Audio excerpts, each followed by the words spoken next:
पिछले भाग में हमने देखा कि शहबाज अकबर फैसलाबाद का एक साधारण सा लड़का, जिसका दिल उसकी गर्लफ्रेंड आयशा ने तोड़ दिया, एक रात में अपनी जिंदगी को बदलने वाली खबर पाता है।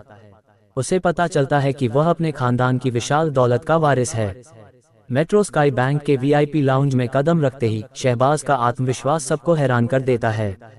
लेकिन क्या उसकी यह नई यात्रा इतनी आसान होगी? आइए इस कहानी को आगे बढ़ाते हैं, जहां हर पल, हर जज्बात और हर छोटी छोटी बात को बारीकी से बयान किया जाएगा।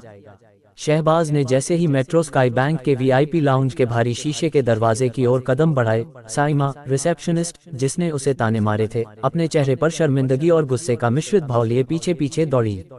उसकी ऊंची एड़ी की सैंडल फर्श पर टक टक की आवाज कर रही थी। रुको, तुम वहां नहीं जा सकते, साइमा ने जोर से कहा। उसकी आवाज में घबराहट थी। उसने लाउंज के दरवाजे की ओर हाथ बढ़ाया, लेकिन दरवाजा अपने आप बंद हो गया और उसका इलेक्ट्रॉनिक लॉक चटक गया। साइमा ने हताशा में दरवाजे को खटखटाया, लेकिन अंदर से कोई जवाब नहीं आया। लाउंज के अंदर शहबाज ने एक गहरी सांस ली। कमरा शाही था, मखमली सोफे, दीवारों पर महंगी पेंटिंग्स और एक बड़ा सा क्रिस्टल झाड़ फानूस जो छत से लटक रहा था। कमरे में एक बड़ी मेज के पीछे बैठा था बैंक मैनेजर राशिद मलिक, एक अधेड़ उम्र का आदमी, जिसके चश्मे की मोटी फ्रेम और सख्त चेहरा उसे एक सख्त मिजाज का अधिकारी बनाता था। राशिद ने अपनी फाइल से नजरें उठाईं और शहबाज को देखा। उसकी भौहें सिकुड़ गईं। आप कौन हैं और यहाँ बिना अपॉइंटमेंट के कैसे आए? उसने सख्त लहजे में पूछा। शहबाज ने अपने चेहरे पर एक शांत मुस्कान रखी। उसकी सफेद कुर्ता, जो उसने आज सुबह इतने प्यार से इस्त्री की थी, अब भी साफ सुथरी थी, लेकिन उसकी सादगी इस चमकदार कमरे में बिल्कुल अलग दिख रही थी। मेरा नाम शहबाज अकबर है। मुझे एडवोकेट फारूक अहमद ने यहाँ भेजा है। मेरे खानदान की वसीयत के बारे में बात करनी है। राशिद ने एक पल के लिए उसे घूरा, जैसे उसकी बात पर यकीन न हो। वसीयत? हमारे यहाँ कोई अपॉइंटमेंट आपके नाम से नहीं है, और आप हमारे वीआईपी क्लाइंट नहीं लगते। राशिद की आवाज में हल्का सा तंज था। उसने अपने टेबल पर रखे कंप्यूटर की ओर देखा, जैसे ये पुष्टि करने के लिए कि शहबाज का कोई रिकॉर्ड है भी या नहीं। शहबाज ने अपनी जेब से एक छोटा सा कागज निकाला, जिस पर एडवोकेट फारूक का नंबर और एक रेफरेंस कोड लिखा था। आप इसे चेक कर सकते हैं, और मैं चाहता हूं कि आप अपने बैंक के फिंगरप्रिंट रिकग्निशन सिस्टम का इस्तेमाल करें। मेरी पहचान वहां रजिस्टर्ड है। राशिद की भौहें और सिकुड़ गईं। Fingerprint system? यह कोई मजाक नहीं है युवक। ये सिस्टम सिर्फ हमारे हाई प्रोफाइल क्लाइंट्स के लिए है। लेकिन शहबाज की आंखों में आत्मविश्वास देखकर वह थोड़ा उत्सुक भी हुआ। उसने अपने असिस्टेंट को बुलाया और फिंगरप्रिंट स्कैनर लाने को कहा। लाउंज के बाहर साइमा अब भी दरवाजे पर खटखटाए जा रही थी।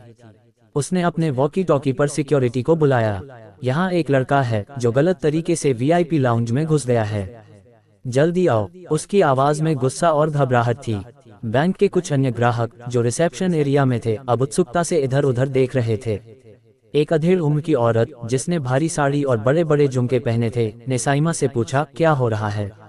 कोई चोर घुस गया है क्या? साइमा ने जल्दी से जवाब दिया, मुझे लगता है उसने कोई चोरी का कार्ड इस्तेमाल किया है। वह कोई वीआईपी नहीं हो सकता। अंदर फिंगरप्रिंट स्कैनर लाया गया। शहबाज ने अपनी उंगली स्कैनर पर रखी और स्क्रीन पर प्रोसेसिंग का मैसेज चमकने लगा। पहली बार स्कैनर ने कोई रिजल्ट नहीं दिखाया। राशिद ने व्यंग्य भरे लहजे में कहा, देखा, मैंने कहा था ये सिस्टम सिर्फ रजिस्टर्ड क्लाइंट्स के लिए है। लेकिन शहबाज ने हार नहीं मानी। उसने शांति से कहा, एक बार और ट्राई करें। दूसरी बार भी स्कैनर ने कोई रिजल्ट नहीं दिखाया। राशिद अब अधीर हो रहा था। उसने अपने असिस्टेंट को इशारा किया कि सिक्योरिटी को बुलाए, लेकिन तभी तीसरे प्रयास में स्क्रीन पर हरे रंग की रोशनी चमकी और एक मैसेज उभरा। अकाउंट स्टेटस, मल्टीपल अकाउंट्स, कुल संपत्ति, अज्ञात हाई वैल्यू क्लाइंट। राशिद की आंखें फैल गईं। उसने स्क्रीन को दोबारा देखा, जैसे उसे यकीन न हो। ये कैसे मुमकिन है? उसने बुदबुदाया। स्क्रीन पर शहबाज के खानदान के कई बैंक अकाउंट्स की डिटेल्स दिख रही थी, करोड़ों रुपए की जमा राशि, प्रॉपर्टीज और निवेश। राशिद ने तुरंत अपनी कुर्सी सीधी की और शहबाज की ओर देखा। इस बार उसके चेहरे पर सम्मान था। मिस्टर अकबर, मुझे माफी मांगनी होगी। आप हमारे बैंक के सबसे महत्वपूर्ण क्लाइंट्स में से एक हैं। मैं तुरंत आपके लिए एक हाई ग्रेड प्लेटिनम कार्ड की व्यवस्था करता हूं। जैसे ही राशिद ने अपने असिस्टेंट को कार्ड की व्यवस्था करने को कहा, लाउंज का दरवाजा खुला और साइमा 2 सिक्योरिटी गार्ड्स के साथ अंदर घुसी। यही है वह लड़का, उसने चिल्लाते हुए कहा। इसने कोई चोरी का कार्ड इस्तेमाल किया है। इसे बाहर निकालो। साइमा के पीछे कुछ ग्राहक भी जमा हो गए थे, जो अब इस ड्रामे को देखने के लिए उत्सुक थे। एक जवान लड़का जिसने ट्रेंडी जीन्स और टी शर्ट पहनी थी ने अपने फोन से वीडियो बनाना शुरू कर दिया। ये तो मजेदार हो रहा है, उसने अपने दोस्त से कहा। शहबाज शांत खड़ा रहा। उसने साइमा की तरफ देखा, लेकिन उसका चेहरा अब भी आत्मविश्वास से भरा था। राशिद ने तुरंत स्थिति को संभाला। साइमा, चुप रहो, उसने सख्ती से कहा। ये हमारे बैंक के सबसे महत्वपूर्ण क्लाइंट हैं। तुमने अपनी हद पार कर दी। साइमा का चेहरा लाल हो गया। वह कुछ कहना चाहती थी, लेकिन राशिद की सख्त नजरों ने उसे चुप कर दिया। राशिद ने शहबाज की ओर मुड़कर कहा, मिस्टर अकबर, मैं आपसे माफी मांगता हूँ। ये हमारी गलती थी। आपका प्लेटिनम कार्ड तैयार है और मैं व्यक्तिगत रूप से आपके सभी बैंकिंग जरूरतों को देखूंगा। उसने साइमा को इशारा किया कि वह बाहर जाए और सिक्योरिटी गार्ड्स को भी वापस भेज दिया।